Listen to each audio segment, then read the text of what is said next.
Carl Bean was a gay rights and AIDS activist who created important spaces and organizations for LGBT people, especially Black LGBT people, to heal emotionally and medically.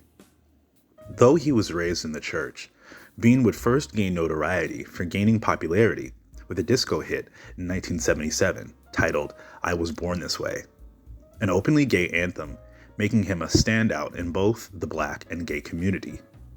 Due to his connection to the church and ministry, Bean would step away from the music industry and pursue gay rights activism and a Christian ministry.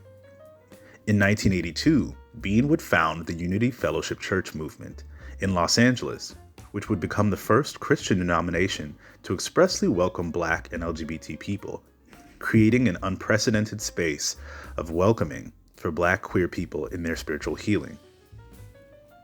In 1985, Carl Bean founded the Minority AIDS Project in Los Angeles with members of the Unity Fellowship Church movement, the first AIDS nonprofit in the United States specifically geared to Black people. Many Black and LGBT people who contracted HIV in the 80s and 90s had little support from confused and homophobic medical staff or their own family members.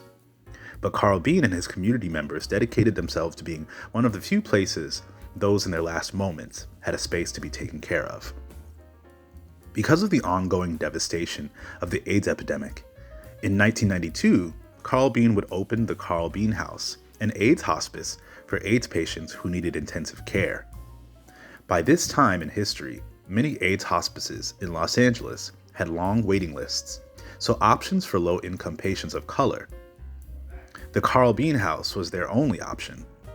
Though medical services would close in 2006, the Carl Bean House is now home to In the Meantime, a non-profit organization dedicated to the well-being of Black, gay, and same-gender-loving men in Los Angeles.